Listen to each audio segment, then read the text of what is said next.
Olá, queridos amigos do Núcleo Chico Xavier. É com grande alegria que me encontro aqui para poder, juntamente com vocês, realizar mais um estudo virtual, em tempos diferenciados, mas com certeza que os nossos corações estão unidos, o nosso carinho é o mesmo. Então, eu daqui, já de antemão, desejo muitas felicidades para todos vocês e que o nosso Senhor Jesus Cristo, que com certeza está nos amparando, continuará conosco todo esse tempo, melhor, toda a eternidade, né? Infinitamente. Então, assim, pensando mesmo em estarmos juntos no núcleo, eu vou tentar me imbuir, né, desse sentimento, porque eu confesso que eu fico um pouco tensa, nervosa em falar para vídeos. Estamos pensando na gente, no núcleo, naquele salão, né, iluminado, aquela vibração gostosa, aquela sintonia, aqueles amigos. Vamos iniciar esse nosso estudo, mas não antes de dizer uma frase do nosso querido Chico Xavier, que nos faz pensar, nos refletir. E a frase é muito simples, mas de uma grandeza enorme. Assim diz o Chico: a felicidade real começa em fazer a felicidade dos outros. Essa é a grande diferença, né? Obrigada, Chico, pelos seus ensinamentos. E vamos também, assim como no núcleo, nos preparar, né? E para isso eu selecionei, quer dizer, no caso não foi uma seleção, né? Fui pegar aleatoriamente uma página do livro Fonte Viva, escrito por Chico, inspirada por Emmanuel, e diz para a gente assim: persiste e segue. Portanto, tornai a levantar as mãos cansadas e os joelhos desconjuntados. Disse Paulo, está em sua carta aos Hebreus. O lavrador desatento quase sempre escuta as sugestões do cansaço. Interrompe o serviço em razão da tempestade e a inundação lhe rouba a obra começada e lhe aniquila a coragem incipiente. Descansa em virtude dos calos que a enxada lhe ofereceu, e os vermes se incumbem de anular-lhe o serviço. Levanta as mãos no princípio, mas não sabe tornar a levantá-las na continuidade da tarefa, e assim perde a colheita. O viajor, por sua vez, quando invigilante, não sabe chegar convenientemente ao termo da jornada. Queixa-se da canícula e adormece na penumbra de ilusórios abrigos, onde inseparados perigos o surpreendem. De outras vezes, salienta a importância dos pés ensanguentados e deita-se às margens da senda, transformando-se em mendigo comum. Usa os joelhos sadios, não se dispondo, todavia, a mobilizá-los quando desconjuntados e feridos. E perde a alegria de alcançar a meta na ocasião prevista. Assim acontece conosco na jornada espiritual. A luta é o meio, o aprimoramento é o fim. A desilusão amarga, a dificuldade complica, a ingratidão dói, a maldade fere. Todavia, se abandonarmos o campo do coração por não sabermos levantar as mãos de novo, um esforço persistente, os vermes do desânimo proliferarão. Precipite no centro de nossas mais caras esperanças. E se não quiser desmanchar de joelhos desconjuntados, é possível sejamos retidos pela sombra de falsos refúgios durante séculos consecutivos. E agora, queridos, mais harmonizados, um contato maior com Jesus e com a espiritualidade amiga, a gente faz aquela prece e pede a Jesus: Mestre querido, Jesus amigo, bons amigos do núcleo Chico Xavier, espíritos de luz, nós vos agradecemos por mais este dia, por mais essa oportunidade de estudo, por mais esse momento em comunhão com todos os nossos amigos, ainda que virtualmente. Pedimos, Jesus, que acalente os nossos corações, que nos fortaleça, nos dê coragem, nos dê ânimo. E, acima de tudo, Senhor, nos possibilite abraçar todo o nosso planeta Terra neste momento. Abraçar todos os nossos irmãos que estão nos hospitais, que estão nos abrigos, nas creches, nos presídios. E também, Senhor, vibrar, pedindo muita luz para todos os nossos irmãos desencarnados que não estão mais conosco. Estão sendo recebidos pela espiritualidade amiga e, com certeza, vão trilhar novos caminhos, bem aconselhados e em harmonia. E assim seja, Pai querido, graças a Deus. Então, meus queridos, o nosso estudo de hoje vai acontecer na forma de slides. Então, eu preparei alguns slides e vou estar aqui compartilhando esses slides com vocês.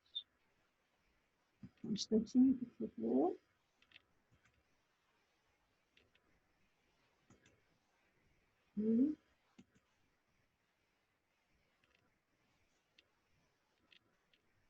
Bom. Estamos. Vou ampliar um pouco. Ok. Aqui. Chegamos. Vamos falar um pouco sobre as questões 808 a 816 do Livro dos Espíritos, que fala sobre a desigualdade das riquezas e a prova da riqueza e da pobreza. De antemão, toda vez que a gente fala em qualquer palavrinha diferente ao nosso vocabulário normal, mesmo que a gente tenha uma intuição do que seja realmente, o conceito efetivo dessas palavras, a gente procura auxílio no dicionário para poder aumentar o nosso campo de visão e de conhecimento sobre essas palavras. E aí, mais do que rapidamente, eu busquei auxílio ao nosso dicionário e vi que tanto a riqueza quanto a pobreza são substantivos femininos, né? Isso não quer dizer que é inerente à mulher, claro que não, né? É a riqueza, a pobreza, né? E são características que podem estar ligados muito à nosso momento de evolução. Mas vamos lá. O que é especificamente a riqueza? É uma condição do que é rico, uma característica do que é rico. É aquilo que se tem em grande quantidade de dinheiro, posses, bens materiais, propriedades, fortunas. E o que nós falamos, né, cotidianamente é um marajá. A riqueza é caracterizada por muita fartura, muita abundância, às vezes muito luxo e muita ostentação. E a pobreza? O que é a pobreza? É o estado de pobre.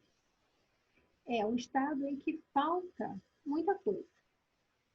Falta principalmente daquilo que é necessário à subsistência. Isso é muito importante. É penúria, é carência, é indigência, é miséria, é provação. Então, a gente tem dois pontos, né? Muito distintos. A riqueza e a pobreza.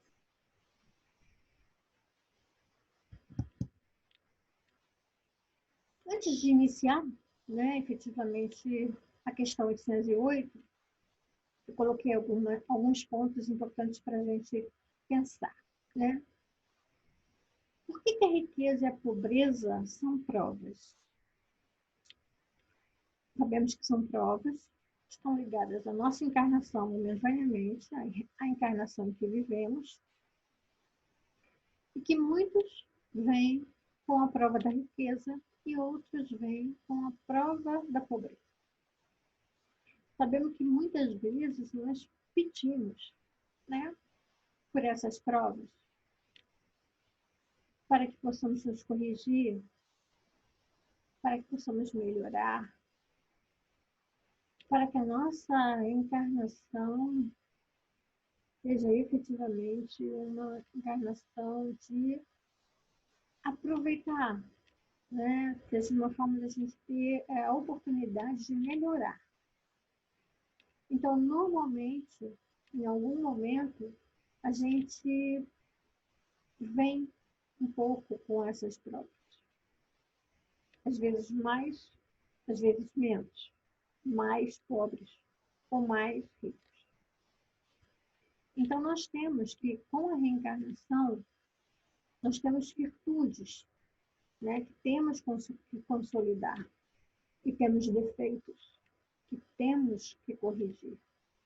Então, partindo do princípio que temos virtudes, que temos defeitos, né, virtudes a se consolidar cada vez mais, defeitos também a se corrigir, a riqueza e a pobreza, ela vem como provas. Ou para consolidar virtudes, ou para corrigir defeitos. Obviamente, isso tudo faz parte de um aprimoramento espiritual, né? Normalmente, o aprimoramento espiritual se dá pelo lado intelectual e pela moralidade. A intelectualidade, o lado intelectual, está muito relacionado às atividades de trabalho, de ensino e de ciência. E o lado moral está relacionado à vida de relação, ao convívio social, ao convívio familiar. E o que isso tem a ver com pobreza e riqueza? Tem a ver que muitas vezes o intelectual, o lado intelectual, precisa, né, de alguns instrumentos, né, para ele poder ser desenvolvido. Exemplo, um menino muito inteligente, mas que não tem condições de pagar seus estudos, ele pode ser agraciado com uma bolsa. Uma bolsa que, na realidade, é um valor monetário que vai dar condições a esse menino de estudar, efetivamente. E estudando, ele galga, né, melhor, mais conhecimento, mais intelectualidade e se aprimora mais no que diz respeito à ciência e subentende-se que isso vai voltar, né? vai retornar à sociedade como forma de serviço. Então, esses recursos monetários, esses instrumentos, são testes, são desafios, assim como a pobreza, para a nossa formação moral. Tudo que temos relacionado a esses testes, a esses desafios, nos serve muito para a nossa formação moral. Na questão 808 do Livro dos Espíritos, Desigualdade das Riquezas, Allan Kardec pergunta aos espíritos: a desigualdade das riquezas não se originará dadas faculdades, em virtude da qual uns dispõem de mais meios de adquirir bens do que os outros? E o que os espíritos respondem? Sim e não. Né? Da velhacaria e do roubo. Que diz? Isso quer dizer o quê? Isso quer dizer que uns dispõem mais meios de adquirir bens do que os outros. Mas depende da forma como vamos adquirir esses bens. Tá? Podemos adquirir de uma forma legítima e podemos adquirir de uma forma não legítima. Então, essa desigualdade de riquezas não se origina de faculdades em virtude da qual uns dispõem de mais meios de adquirir bens do que os outros. Por exemplo, eu posso ter uma pessoa humilde, né, que não tem grandes riquezas e que de uma hora para outra sabe que um único tio que tinha do outro lado, né, no norte, enquanto ela morava no sul do Brasil, deixou para ela uma herança. Tá certo? Então, isso não quer dizer que essa desigualdade ela se origina sempre daqueles que têm condições de adquirir. Eles vão adquirir no momento certo. O dinheiro, quando se possui em grande quantidade, é bastante perigoso para o espírito. Nós sabemos que é uma prova efetivamente perigosa. Né? E a pobreza também pode ser bastante perigosa ao espírito.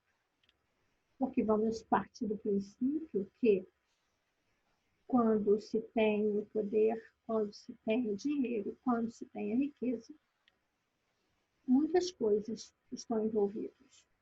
Da mesma maneira que quando se é pobre, quando se tem a pobreza. Né? Agora, Deus, que é infinitamente bondoso e justo, Ele não nos colocaria provas que não pudéssemos, ou que não soubéssemos, ou que não fossem boas, melhor dizendo, né? Que não fossem boas para a nossa evolução. Então, ele não nos colocaria essas provas se elas fossem danosas para a nossa evolução. É uma das leis divinas. Então, saibamos conviver com essas provas. E aí, eu gosto muito de colocar figuras, né? Eu acho que vocês têm essa clareza. Quem já assistiu algum dos meus poucos estudos no núcleo, eu gosto de colocar figuras para que a gente possa refletir um pouco sobre elas, né? E aí, andando pela internet, eu vi uma figura e um título. Essa figura diz assim: 10 passos para se tornar um milionário. E tem essa figura aí, né? O título e essa figura relacionada a isso. Olhando para essa figura, a gente parece uma impressora, né? Está rodando aí várias cédulas, está colocando à disposição desse rapaz várias cédulas de dinheiro. Então, o que eu faço para me tornar milionário e como eu vivo com esse dinheiro, né? O que a gente faz para se tornar milionário? Eu não vou nem responder, porque eu acho uma coisa bem longe da minha concepção. Faço a mínima ideia. Mais que todo milionário, ele se depara com ilusões do mundo, sim, né? Porque com esse dinheiro todo, o que eu compro? O que eu posso? O que eu faço? Primeiro eu vou, primeiro eu compro, primeiro eu faço, primeiro eu quero, né? São as ilusões e as paixões de um mundo que ficam dispostas para que o espírito dê conta de responder a cada uma delas, né? E ter esse dinheiro todo realmente significa estar muito bem, como ele está, sorridente, despojado, parece que está até relaxado, né? Relaxamento corporal. Nós sabemos que existe, que a prova da riqueza não é uma prova fácil, né? Principalmente porque ela envolve essa questão do eu. O eu quero, o eu posso, o eu compro. Para minha felicidade, para meu proveito. Isso vai ficando cada vez pior, ou não, à medida em que você começa a adquirir esses bens, vindo dessas ilusões deste mundo, né? Viagem dos sonhos, né? E gasto com supérfluos, e assim em diante.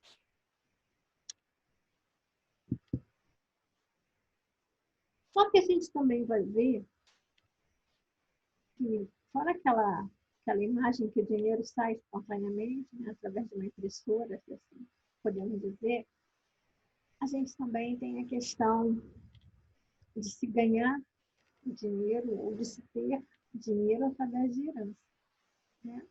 Seriam as riquezas herdadas. Quando a gente pensa em riqueza herdada, temos que pensar também um pouco na questão de que nessas famílias, nessas situações onde nós temos riquezas a serem herdadas, e aqui no caso dessa ilustração, eu vejo assim, são os mais novos pensando na riqueza que o avô vai deixar, passando pelos pais, né? Eu vejo que aqui a gente tem várias coisas difíceis de conviver, principalmente com a questão da cobiça.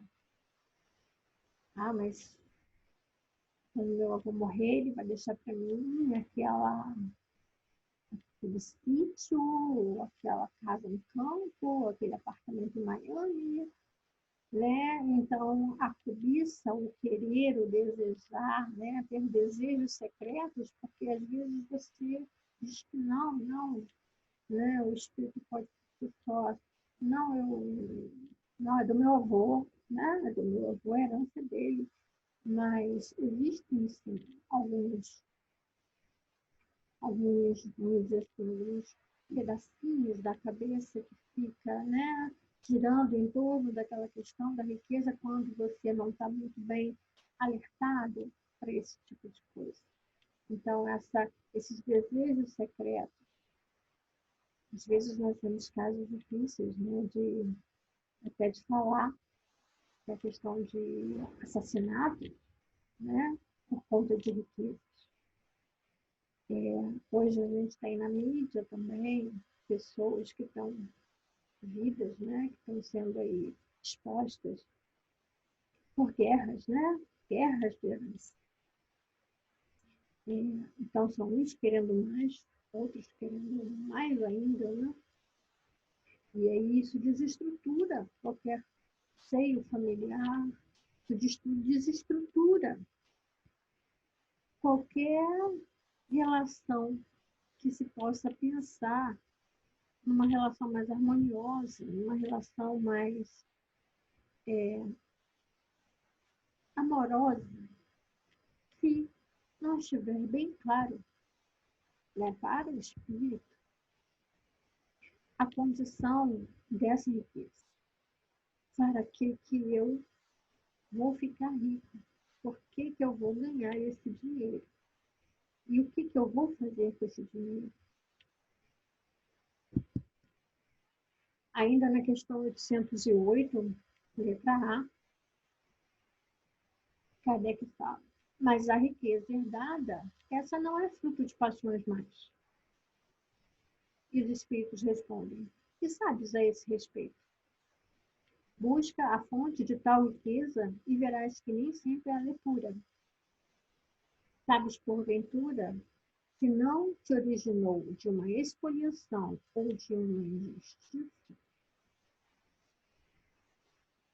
Como podemos saber se aquela herança que nós estamos herdando, ela não vem imbuída, né, de expoliações, de injustiças, fraudes, de falcatruas, de desmontes, de coisas pesadas, né, de coisas ruins. É um dinheiro, uma riqueza que vem pesada,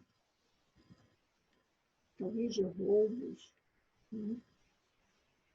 Mesmo, porém, sem falar da origem, que pode ser má, acreditas que há cobiça da riqueza, ainda quando bem adquirida, os desejos secretos de possuí-la o mais depressa possível, sejam sentimentos louváveis? Essa cobiça, né, que a gente falou anteriormente, esse desejo, né, de possuir, de se ter aquela herança, um desejo secreto, é uma coisa que às vezes o espírito vai trabalhar com aquilo inconsciente ou conscientemente, que vai se dar de uma forma bem desgastante.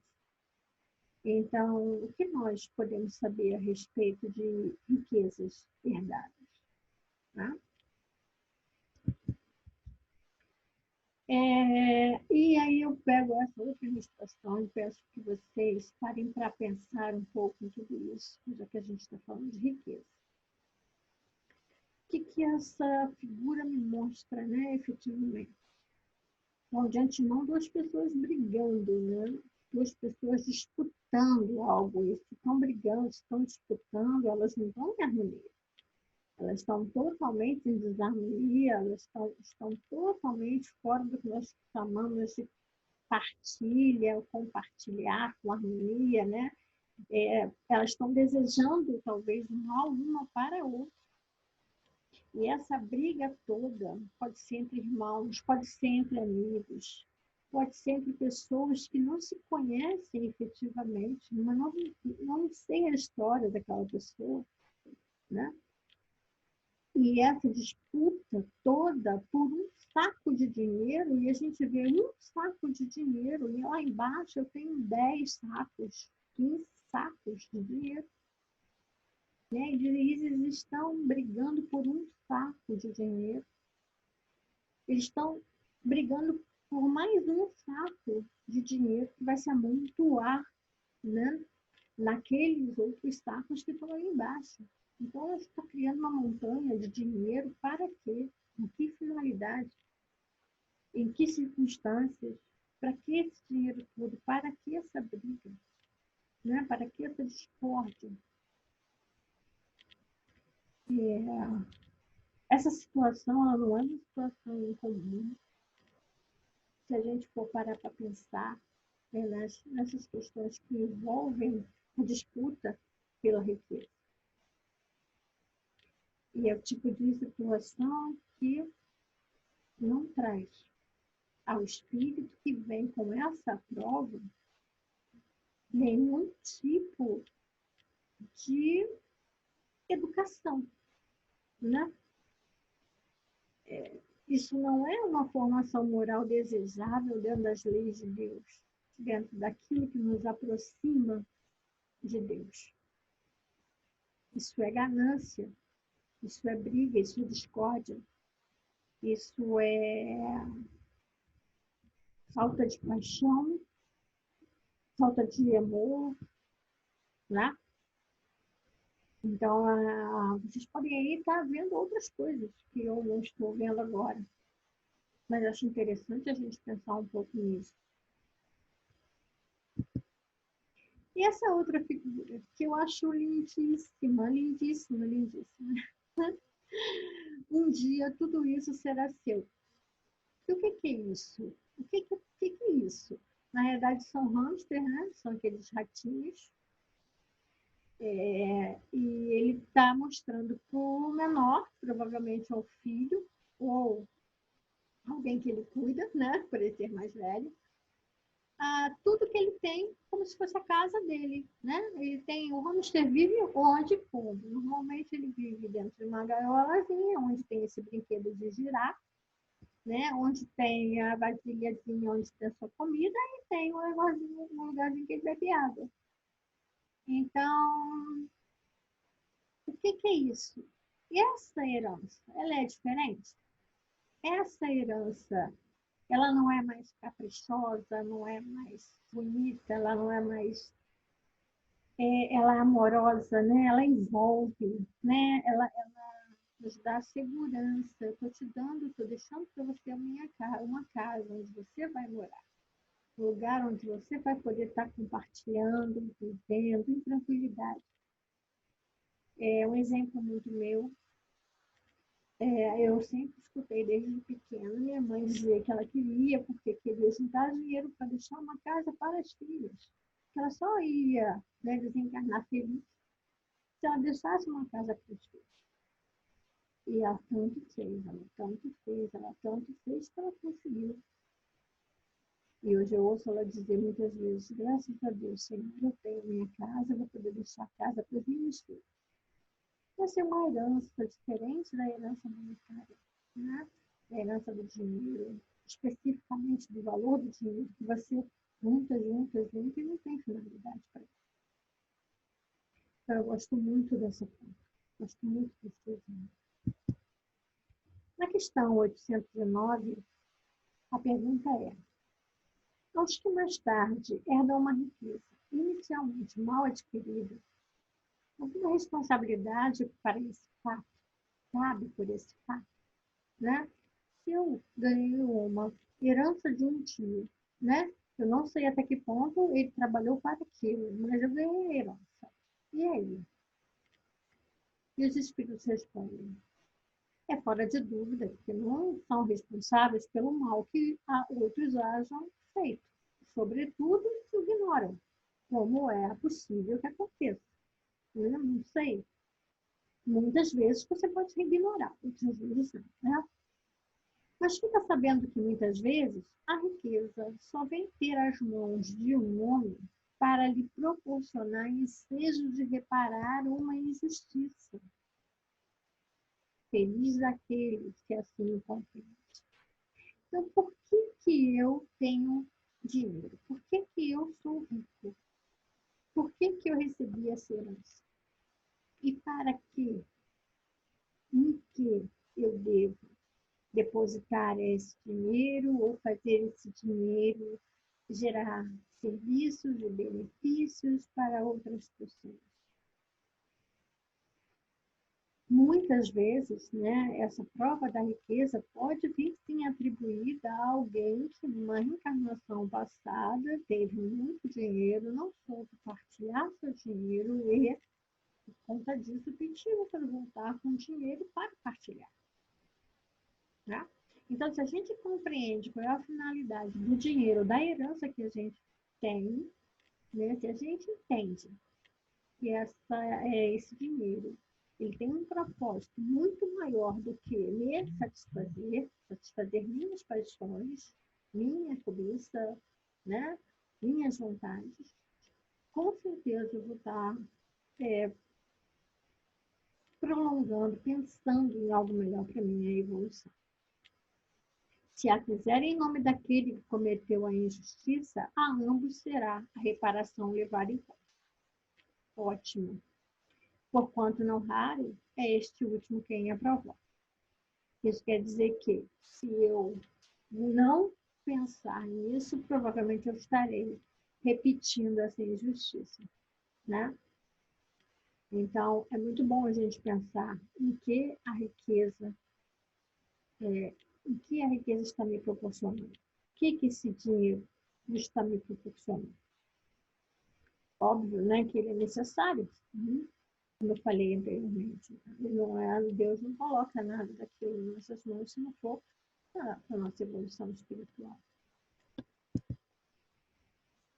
Na questão 810, a pergunta dos espíritos é, sem quebra de legalidade, quem quer que seja, quem quer que seja pode dispor de seus bens de modo mais ou menos equitativo. Aquele que assim proceder será responsável, depois da morte, pelas disposições que haja tomado. Se eu não consigo pensar em equiparar algumas situações que eu posso, em função do dinheiro que eu tenho, provavelmente alguma coisa vai pesar, né, na minha evolução. E os espíritos respondem: toda ação produz seus frutos. Doces são os das boas ações, e amargos sempre os das outras. Sempre entendei o bem. Sempre entendei o bem. Então, a ideia é, o que você fizer, né, daquele valor que você arrecada, é o que você vai levar como um saldo final para a vida futura. Eu coloquei essas duas meninas comendo melancia, não porque a melancia é doce, mas aqui, no caso, elas estão compartilhando um alimento que vai matar a fome das duas, né? Ou que vai matar a vontade de comer a melancia, ou as duas estão compartilhando essa melancia. Então, a ideia inicial é compartilhe.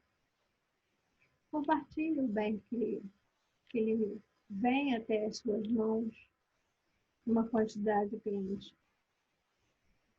Ou uma quantidade que, se você distribuir um pouco daquele bem, não vai te fazer falta. E o que pode nos fazer falta, né? O que necessariamente nos faz falta? Se a gente pensa em grandes ícones, que viveram na pobreza, dispensaram suas riquezas em prol do próximo. É uma coisa que temos que sempre estar melhorando, né? Com certeza.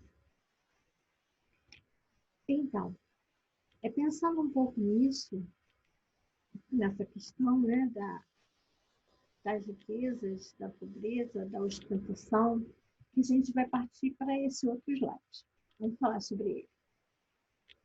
Ok, então, dando continuidade.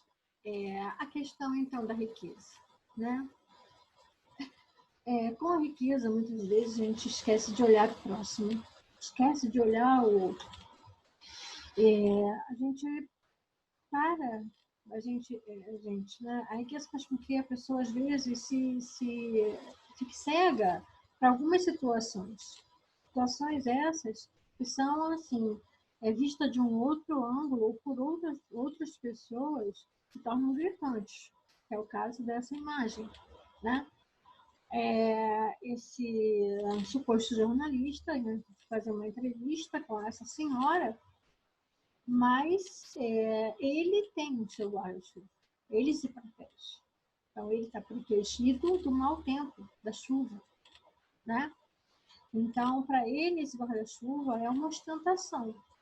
É algo que ele está ostentando isso para outra pessoa está se sentindo constrangida com aquela situação. Eu estou na chuva, né? A falta de empatia, falta de olhar, se colocar no lugar do outro, sentir exatamente o que o outro sente no momento em que você expõe toda essa riqueza, toda essa ostentação, né? É algo que vai gerar o que nós entendemos e consideramos como uma coisa que é uma chaga da nossa humanidade, que é o egoísmo.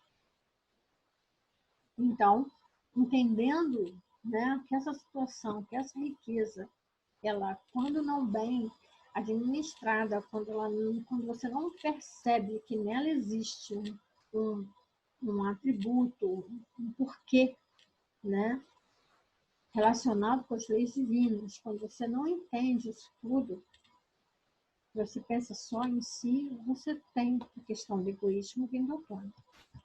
E aí, procurando mais uma vez no dicionário, egoísmo é a falta de altruísmo, É um apego excessivo aos próprios interesses, é um comportamento da pessoa que não tem em consideração os interesses dos outros, é uma presunção, é uma tendência à exclusão, excluir os outros. Torna-se a única referência, essa pessoa é a única referência em tudo na vida dela, sobretudo na vida dela, né? Essa é uma das grandes chagas da nossa humanidade. A falta de compaixão, né? A falta de inclusão, a falta de olhar ao outro, sentindo aquilo que o outro sente, estando, se colocando no local do outro. Que às vezes é bem difícil, né?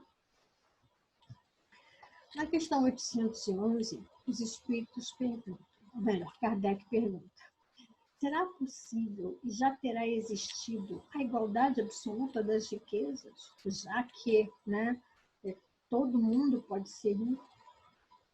Claro que não, né? Não, nem é possível isso. As coisas acontecem em função da diversidade das situações, né? Eu tenho que entender o que é o escuro para poder perceber onde é o claro.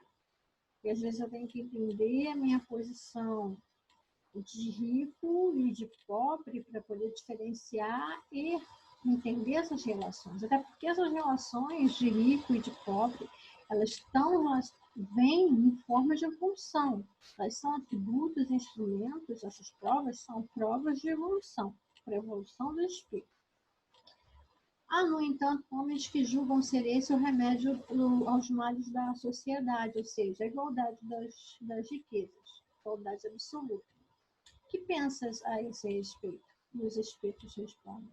São sistemáticos esses tais, ou ambiciosos, cheios de inveja.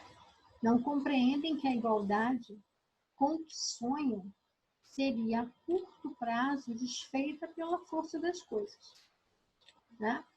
Então, o próprio espírito por si só, ele não conseguiria ter os ensinamentos atribuídos à diferença entre as coisas. Ou então, porque eu sou pobre, todo mundo devia ter o seu quinhão. Todo mundo merece e deve ter o seu quinhão. Isso não depende apenas da igualdade das riquezas herdadas, e sim do combate ao egoísmo, e sim do combate ao eu exclusivo, né? Se a gente se preocupar em combater o egoísmo de uma forma mais severa, mais rígida, uma forma mais interna, questionando a nós mesmos, até que ponto eu posso ser melhor, até que ponto eu, rico, posso ser melhor, até que ponto eu, como não rico, mas que tenho alguma coisa, eu posso compartilhar.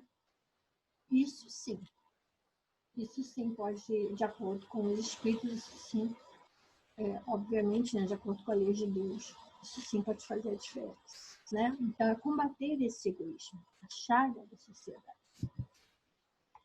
E aí, duas coisas estão muito relacionadas a essa questão das desigualdades, né, das riquezas, é o equilíbrio e o bem-estar, né?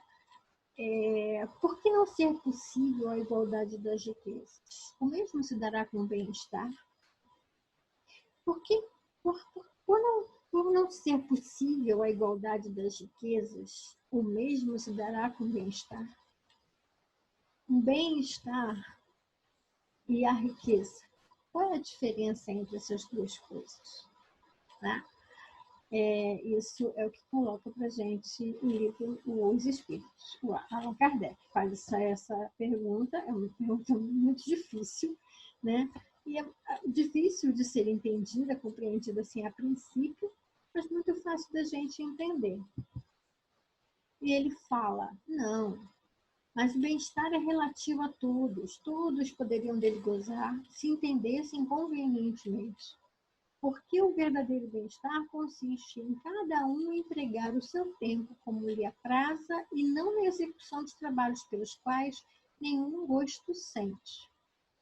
Como cada um tem aptidões diferentes, nenhum trabalho útil ficaria por fazer. Em tudo existe o equilíbrio. O homem é quem o perturba. Né? Eu coloquei essas crianças aí, né, cada uma segurando um instrumento, para a gente poder pensar numa orquestra. Né? Essa relação dessas aptidões, um tocando trombone, o outro violino, o outro piano, e tudo isso em harmonia, tudo isso em conjunto, gerando uma música, e uma música harmoniosa. Então, as aptidões, elas são diferentes.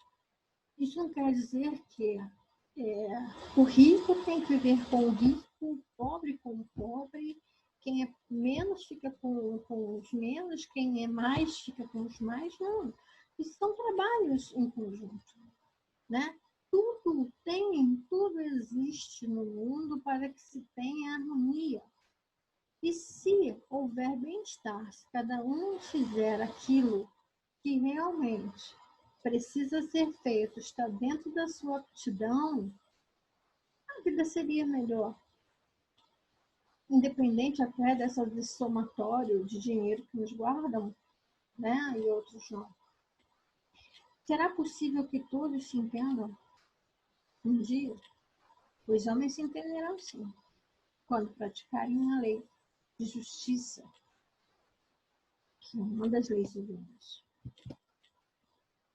A pergunta 813. Há pessoas que, por culpa sua, caem na miséria. Nenhuma responsabilidade caberá à sociedade? E aí a gente tem os espíritos respondendo. Certamente. Né? Cada um, por culpa sua, pode cair na miséria. Mas o estado de miséria, né? Ou o porquê caiu nessa miséria. Já dissemos que a sociedade é muitas vezes a principal culpada de semelhante coisa. Demais, não tem ela que velar pela educação moral dos seus membros? Eu coloquei essa figura para a gente repensar um pouco na questão da miséria. Né? Eu evitei até de colocar figuras como fisionomias, né, de irmãos que a gente tenta ver, né? Não só na internet como fora, né? No mundo real. Mas como é que a sociedade em si poderia estar ajudando a ponto de melhorar essa situação, né? É porque se uma pessoa, por sua culpa, cai em miséria, não necessariamente ela precisa viver em miséria sempre. A gente pode tentar auxiliar, a sociedade como um todo precisa auxiliar. Os mais poderosos, aqueles que podem reger leis, precisam ter um olhar um pouco diferenciado para essa situação. O que faz com que as pessoas permaneçam na miséria, às vezes, é a falta de oportunidade. Não ter oportunidade. Não ter a primeira chance, né, de poder reverter ou sinalizar que pode reverter uma situação.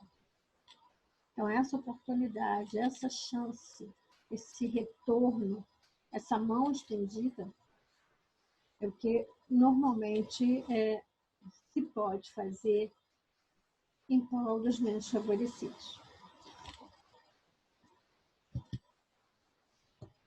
Com relação às provas de riqueza e de miséria, a pergunta 814 é a seguinte: por que Deus a uns concedeu as riquezas e o poder e a outros a miséria?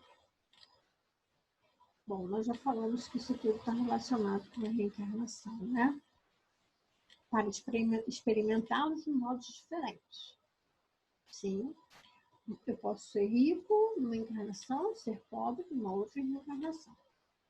Além disso, como sabeis, essas provas foram escolhidas pelos próprios espíritos, que nelas, entretanto, sucumbem com frequência.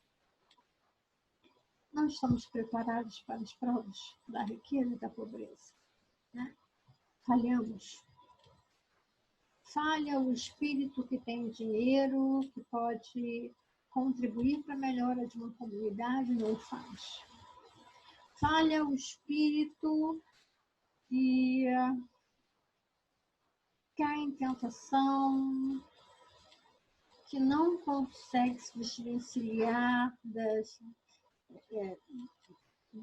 das ações maléficas, que às vezes rouba, fere, mata, às vezes em prol da riqueza, por querer ostentar. Então, nós temos também várias experiências, né? vários exemplos disso. Muitas vezes a gente sucumbe porque nós não vamos nos consertar, talvez. Nenhuma reencarnação, tudo é um processo. A gente precisa pedir a Deus que nos auxilie a sempre tirar o melhor de cada reencarnação. Sempre buscar naquela reencarnação aprender um pouco mais. Munidos dos instrumentos que temos, das provas que carregamos. A ideia de evolução espiritual é justamente essa. Às vezes fomos fracassar, mas com instrução, com orientação, um pouco de acolhimento, né? Um pouco de oportunidade,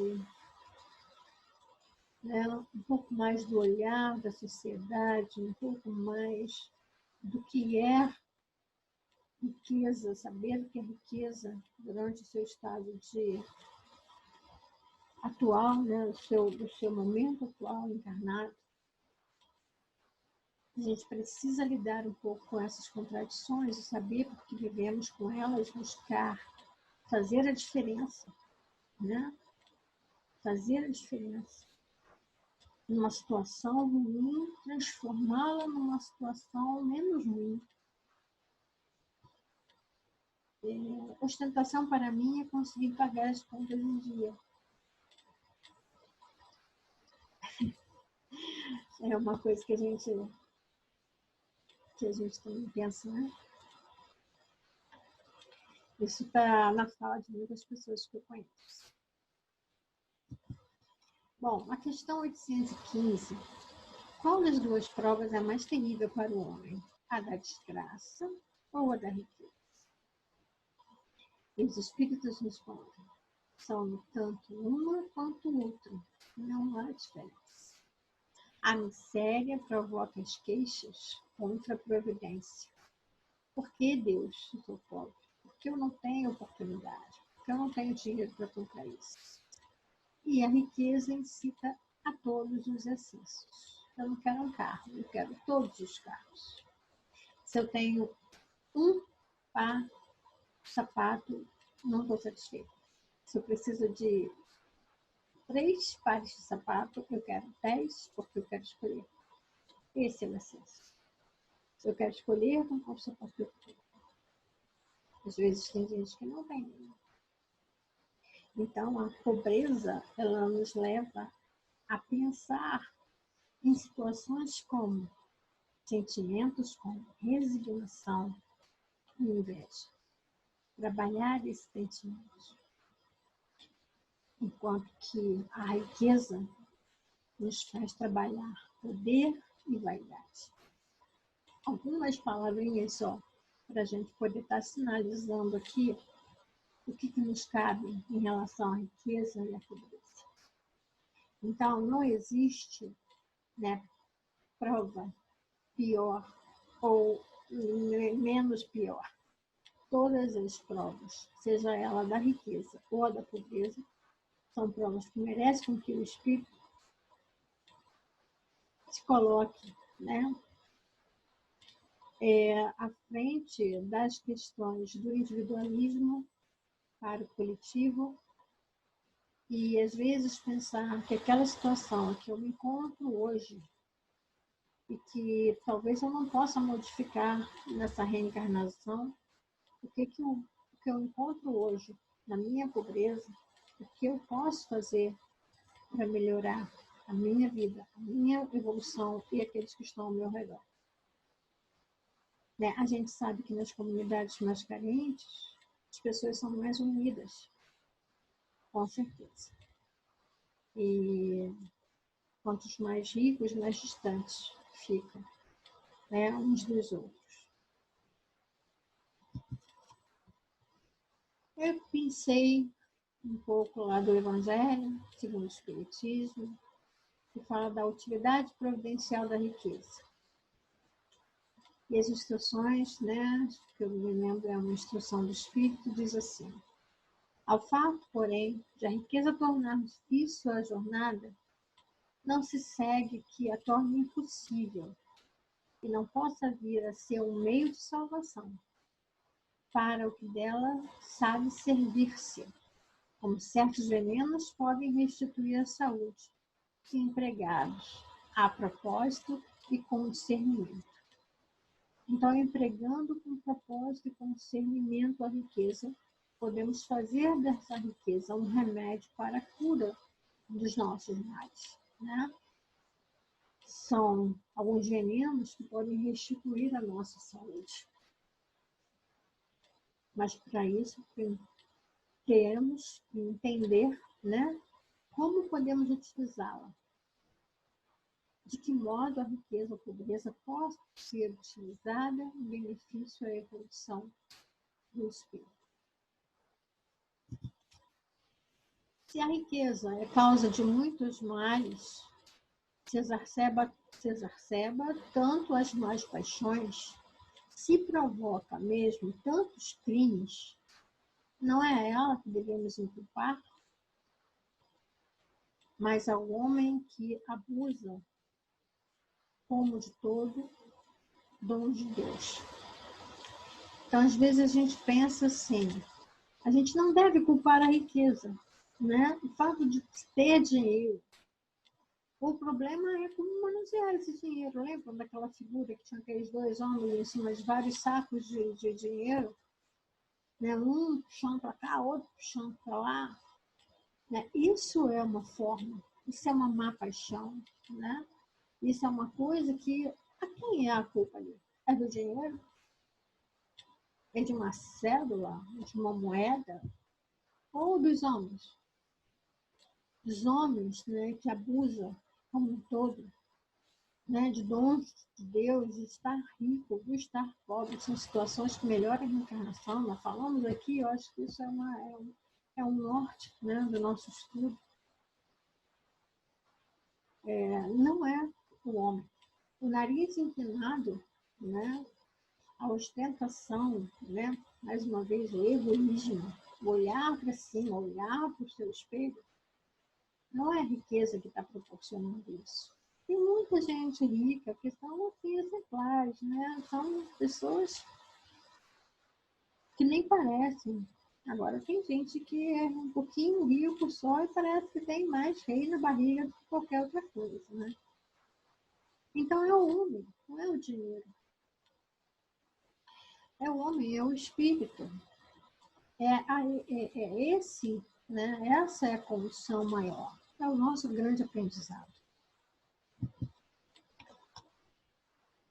Doação, empatia, fazer o bem, nossa, é tudo que a gente quer fazer, né? Eu acho que independente das provas, quantas e quantas vezes a gente recebe isso? Independente das provas da riqueza, de ser rico, de ser pobre. Agora, quantas e quantas vezes nós somos ricos, né? Tem-se o dinheiro, mas não se faz nada. Às vezes, a comunidade pobre, como eu falei, né? Hoje em dia a gente tem uma situação de calamidade, de fome, né? Por conta da pandemia, e a gente vê uma mobilização, né, das comunidades, das associações, das pessoas que estão ali, que estão numa condição de pobreza, todos na mesma situação. né? É uma questão de querer fazer o bem, de se doar para aquela população. E há uma troca ali embutida de um amor, de uma união, de um sentimento, né, de querer fazer o bem muito grande. Então, na pergunta 816, Allan Kardec pergunta: estando o rico sujeito a maiores tentações, também não dispõe, por outro lado, de mais meios de fazer o bem? Mas é justamente que nem sempre faz, né? Sim, ele poderia dispor, né? Possui mais condições de fazer o bem, mas torna-se egoísta, orgulhoso, insaciável. Com a riqueza, suas necessidades aumentam. Ele nunca julga possuir o bastante para si unicamente. Então, mais uma vez, é o egoísmo, né? Agora associado ao orgulho, a questão do ser insaciável, né? Fazer o bem é uma coisa que está. Qualquer um pode fazer o bem. Qualquer coisa pequena, não precisa ser uma coisa muito grande. Né? Esse exemplo que a gente falou aí, das comunidades, tudo bem que a gente hoje também tem os exemplos das grandes indústrias, né? Abrindo e ajudando a abrir os hospitais de campanha. É uma situação diferente, nós estamos passando por uma situação diferente em que essas coisas vêm à tona. Vieram à tona, né? O coração das pessoas foram tocados de uma forma mais direta. Esse fazer o bem, né? De repente eu posso fazer o bem para um vizinho que está mais próximo de mim, e não necessariamente o outro, né, que está mais distante, talvez eu não consiga alcançar. Então a gente tenta fazer sempre para aquele que está ali o mais próximo possível. Então, no final, né, desse capítulo, né, desse título, tem essas citações. A alta posição do homem neste mundo e o ter autoridade sobre os seus semelhantes são provas tão grandes, tão escorregadias, como a desgraça. Porque quanto mais rico e mais poderoso é ele, tanto mais obrigações tem que cumprir. E tanto mais abundantes são os meios que dispõe para fazer o bem ou o mal. Se não faz o bem, faz o mal, né? Então, a riqueza, né, o poder, são provas grandiosas e são bastante escorregadias. Nós temos exemplos também vividos. Alguém que pode fazer pela população, pelo povo, e não faz. Alguém que pode fazer por uma única escola, e não faz. Alguém que pode fazer por um prédio, e não faz. Né? São situações em que o poder leva o homem a essa situação, a essa ser escorregadio. Deus experimenta o pobre pela resignação e o rico pelo emprego que dá aos seus bens e ao seu poder. A riqueza e o poder fazem nascer todas as paixões que nos prendem à matéria e nos afastam da perfeição espiritual.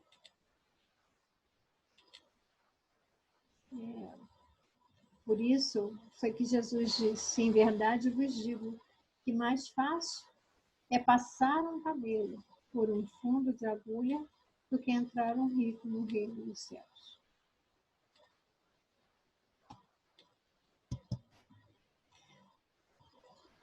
No capítulo 7, Item 11, orgulho e a humildade, instruções dos espíritos. A gente tem uma situação também muito legal para somar a essa nossa reflexão. São eternas as riquezas? Quem te garante que também tu já não tenhas sido miserável e desgraçado como ele, no caso aqui, o plebeu? Quem que também não hajas pedido esmola? Que não a pedirás um dia a esse mesmo a quem hoje desprezas? São eternas as riquezas? Não desaparecem quando se extingue o corpo evoltório perecível do teu espírito? Sim, elas desaparecem. Nós não carregamos as nossas riquezas, os bens materiais. Nós não somos a nossa evolução, né? Nossa passagem espiritual não nos permite carregar peso, acúmulo de riquezas. Lança sobre ti um pouco de humildade. Se hoje o nobre é o nobre e você é o plebeu, saiba lidar com essa relação para que amanhã, numa outra reencarnação, não seja tão difícil vir numa posição inferior. Porque as riquezas não são eternas. Nós não levamos as riquezas conosco.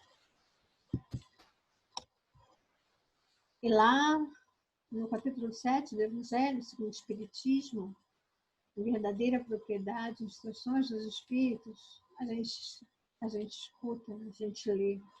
O homem só possui em plena propriedade aquilo que lhe é dado levar deste mundo. O que encontra ao chegar e deixa ao partir, goza ele, enquanto aqui permanece.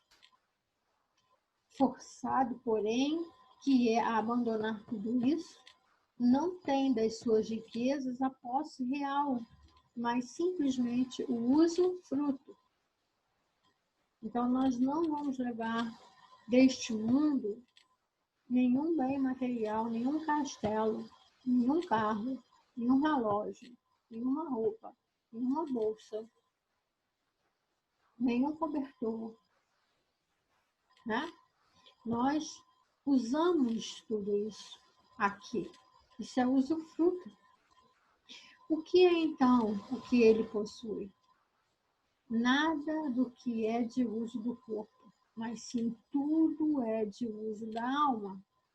A inteligência, os conhecimentos, as qualidades morais. Então nós levamos, nossa riqueza é moral e não material. O aperfeiçoamento moral é o que importa para a eternidade. Essa é a nossa maior riqueza.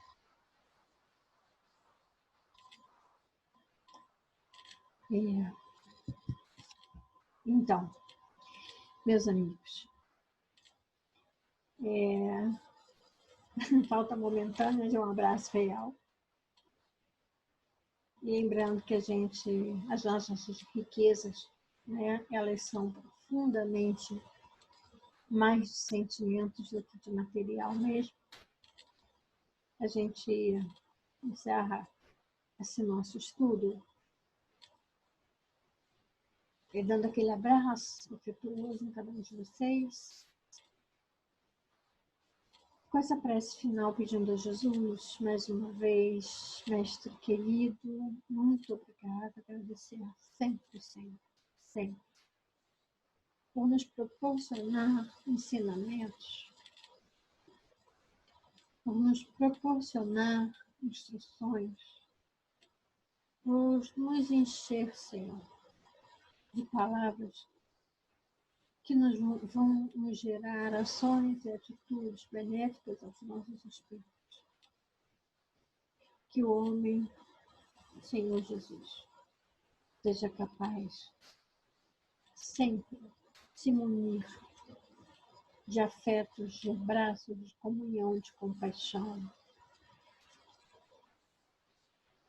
do bem, de doação, de gentilezas. E assim que a humanidade possa prosperar. Eu agradeço vocês por essa oportunidade e até qualquer momento, se Deus quiser. Em breve estaremos juntos, com certeza. Obrigada por tudo.